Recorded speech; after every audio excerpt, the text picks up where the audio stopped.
वंदे मातरम शिक्षक साथियों, जैसे कि आपको पता है पिछले वीडियो में मैंने बताया था कि डायरेक्टर महोदय की तरफ से एक महत्वपूर्ण आदेश जारी हुआ है समस्त कार्मिकों के फोटो ऑनलाइन वेरिफिकेशन के संबंध में, और जिसमें मैंने यूजर मैनुअल के द्वारा आपको कल शाम को ये जो वीडियो था उसमें बताया था कि शाला दर्पण पोर्टल पे जो नया मॉड्यूल शुरू होगा इसमें प्रत्येक कर्मचारी के फ़ोटो का और अन्य डिटेल्स की वेरिफिकेशन करनी पड़ेगी। और इसके लिए जो भी संस्था प्रदान है वो अपनी आईडी यानी एसओसो आईडी जो स्टाफ लॉगिन है उससे भी कर पाएंगे, और जो पीओ विद्यालय है उसके टैब में भी वहाँ शो हो जाएगा। तो मैं अब यहाँ से जैसे पूरा आदेश तो मैंने आपको कल बता दिया था, कोर्ट का आदेश वगैरह। अब इसमें जो प्रोसेस बताया था पीओ स्टाफ लॉगिन द्वारा, जिसमें अधीनस्थ विद्यालय सेलेक्ट करने के बाद में कार्यरत स्टाफ की सूची सबमिट होगी और इस तरीके से ओटीपी से होगा।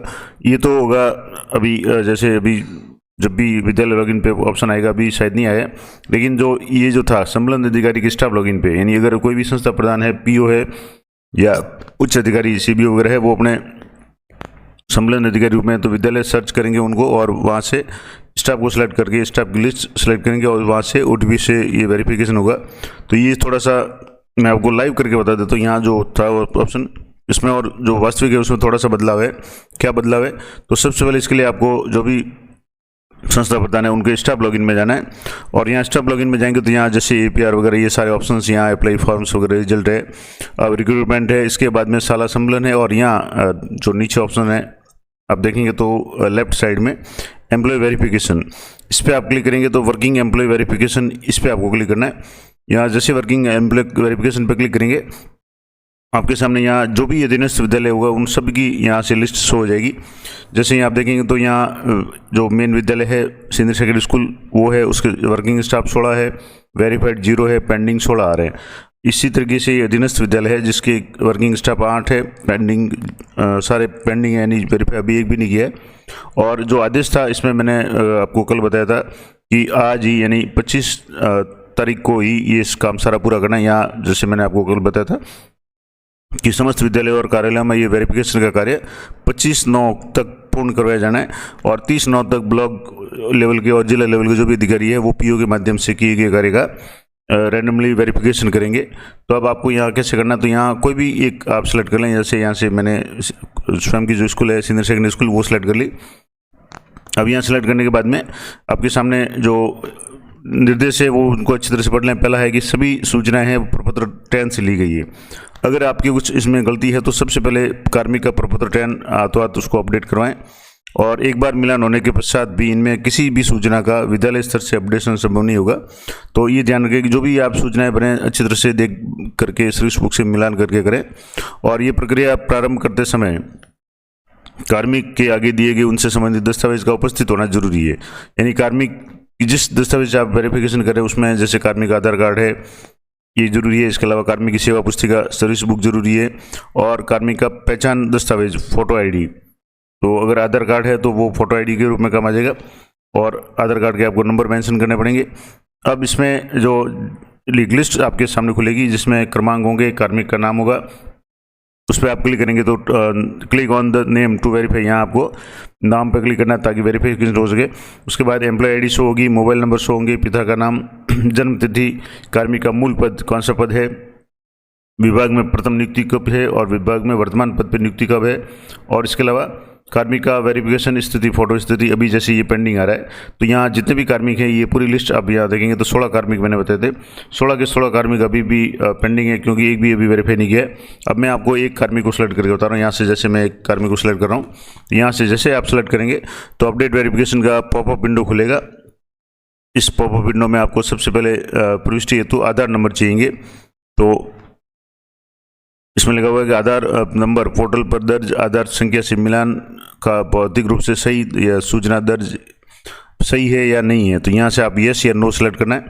आधार नंबर आपके यहाँ इस तरीके से शो हो जाएंगे, आपको उसको मिलान करना है। आधार नंबर सही है तो ये डिफ़ॉल्ट यस आ रहा है, अगर नहीं है तो आपको उसको नो करना है। उसके बाद में बॉडी मार्क, सेवा पंजिका में दर्ज बॉडी मार्क का मिलान फिजिकल किए जाने पर सही या मिलान पाया गया या नहीं पाया गया, तो बॉडी मार्क को भी आपको यहाँ मेंशन करना पड़ेगा। यहाँ बॉडी मार्क है, अभी लिखा हुआ नहीं है, तो जो भी आपकी सर्विस बुक में बॉडी मार्क है वो आपको यहाँ लिखना पड़ेगा। इसके बाद में कार्मिक का फोटो पोर्टल पर दर्ज का विकल्प मिलान किया या नहीं, यानी साला दर्पण से फोटो ऑटोमेटिक आ रहा है, आपको कार्मिक को फिजिकली देख करके उसका फोटो वेरीफाई करना है। उसके अलावा पहचान के अन्य दस्तावेज जिसमें आधार कार्ड हो सकता है, पैन कार्ड हो सकता है, ड्राइविंग लाइसेंस हो सकता है, राशन कार्ड है, पासपोर्ट फोटो सहित बैंक की पासबुक, चयन की गए पहचान दस्तावेज का मिलान फिजिकल होने पर सही पाया गया या अन्य दस्तावेजों से मिलान नहीं हुआ तो सही है तो आपको यस करना है, अन्यथा नो करना है। तो यहाँ से जैसे एक कार्मिक का मैं आपको बता दूँ, यहाँ से जैसे यहाँ आधार कार्ड आ गया, ये आधार कार्ड के नंबर शो हो जाएंगे, आपको चेक करने हैं, कार्मिक से मिलान करना है आधार कार्ड उनका। इन्हें आप पिता का नाम, जेंडर और जन्मदिन तारीख ये तीनों शो हो रही है, ये आपको चेक करनी है। सही मिलान हो रहा है तो आपको यस करना है, और अगर गलत है, नहीं मिलान हो रहा है तो आपको नो पे क्लिक करना है। उसके बाद में यहाँ सेवा पंजिका के लिए बॉडी मार्क, अब बॉडी मार्क में आपके जो भी बॉडी मार्क कर्मचारी के शरीर पे है, अब यहाँ से जैसे मैं यहाँ एक बॉडी मार्क लिख रहा हूँ, जैसे ब्लैक मोल है ऑन राइट लेग है, तो यहाँ मैं आपको राइट लेग के थंब पे है तो राइट लेग पे है या जो भी है वो आपको यहाँ एंटर करना है। इस तरीके से दूसरा बॉडी मार्क भी आपको यहाँ एंटर करना है और यस पे क्लिक करना है कि मिलान करना है।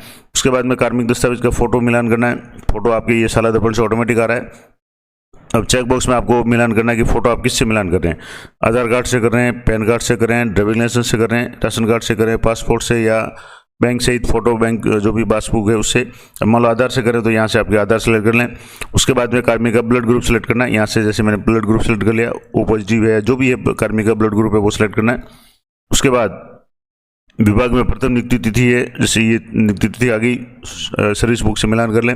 वर्तमान पद पे नियुक्ति तिथि, अब ये किसी कार्मिक के सेम भी हो सकती है, अलग भी हो सकती है।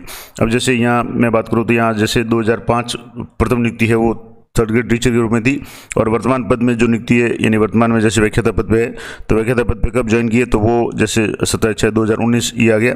अब विभाग में प्रथम नियुक्ति का प्रकार, प्रथम नियुक्ति जो विद्यालय में हुई थी वो किस तरीके से हुई थी, तो यहाँ जैसे डायरेक्ट आरपीएससी है, सीधी भर्ती से हुई थी, डायरेक्ट नॉन आरपीएससी है यानी अदर अधीनस्थ बोर्ड वगैरह से हुई थी, प्रमोशन से हुई, अनुकंपा से हुई, या RES Rajasthan voluntary rural service से हुई है, या selection under state government scheme project के अंतर्गत हुई है।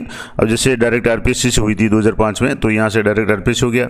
वर्तमान पद पे नियुक्ति यानी अभी जो पद है जैसे व्याख्याता का पद है तो वो किस पे थी, तो यहाँ से जैसे प्रमोशन से हुई है तो यहाँ प्रमोशन लिख दें, जो भी है सीधी भर्ती लिख दें, जो भी हो। अब यहाँ एक और इम्पोर्टेंट बात, इसको गौर करने वाली बात है कि एक बार वेरिफिकेशन सबमिट करने के बाद किसी भी स्तर पे सुधार या अनलॉक जैसी कोई सुविधा उपलब्ध नहीं रहेगी। ये जरूर ध्यान रखें कि एक बार आप वेरिफिकेशन कर देते हैं तो आपके और भी कोई भी सुविधा उपलब्ध नहीं रहेगी, और उक्त प्रविष्टि की जा रही है सूचना का सत्यापन फिजिकल और विद्यालय में उपलब्ध रिकॉर्ड से आवश्यक रूप से करते हुए सबमिट करना है, और यहाँ ये सबमिट वेरिफिकेशन पर क्लिक करना है। अब एक देख लें, यहाँ बॉडी मार्क है, आप इसको एक बॉडी मार्क और लिखना है, तो यहाँ एक बॉडी मार्क और आप जो भी कार्मिक के बॉडी पे है वो आप लिख दें। यहाँ से जैसे मैं एक बॉडी मार्क और लिख देता हूँ, जैसे मार्क ऑफ चोट का निशान कोई है तो वो आप लिख दें। यहाँ से मैं एक चोट का निशान का जो लिख रहा हूँ, तो ये आपके जो भी बॉडी मार्क है आप यहाँ से लिख दें, और उसके बाद में आपको यहाँ से सबमिट पे क्लिक करना है। तो मैं यहाँ से बॉडी मार्क को एंटर करके यहाँ से सारे डिफ़ॉल्ट ये सारे हैं, सब कुछ मिलान हो रहा है। आधार कार्ड यहाँ से पहचान कर ली, प्रथम नियुक्ति डायरेक्ट आरपीएससी से है, और इसके बाद में सेकंड जो है या वर्तमान पद है वो प्रमोशन से। अब यहाँ सबमिट वेरिफिकेशन पे क्लिक करना है। सारा आप करने के बाद में आपको सबमिट वेरिफिकेशन क्लिक करना है, तो यहाँ आगे आ गई employ data verified successfully, okay पे आपको क्लिक करना है। अब यहाँ से आप क्लिक करेंगे तो इस तरीके से ये आपके सामने मैसेज आएगा। अब यहाँ आपको जो भी है यहाँ देख लेना है, और यहाँ जैसे आगे ऑल वेरीफाइड ऑन 25/9/2024 यानी ये सारी डिटेल से 25 तारीख को वेरीफाइड हो चुकी है। अब आपको यहाँ और भी जो भी कार्मिक है प्रत्येक कार्मिक का एक एक करके इस तरीके से करना है, और जब आप रिपोर्ट में जाएंगे, यहाँ से आप रिपोर्ट में जाएंगे तो आप जैसे अभी 16 था, अब वापस इस रिपोर्ट में जाएंगे तो मैं आपको दोबारा यहाँ से जैसे थोड़ा सा बैक लेके बता देता हूँ, या अभी जैसे यहाँ पेंडिंग आ रहा है लेकिन लास्ट वाला है वो वेरीफाइड आ गया।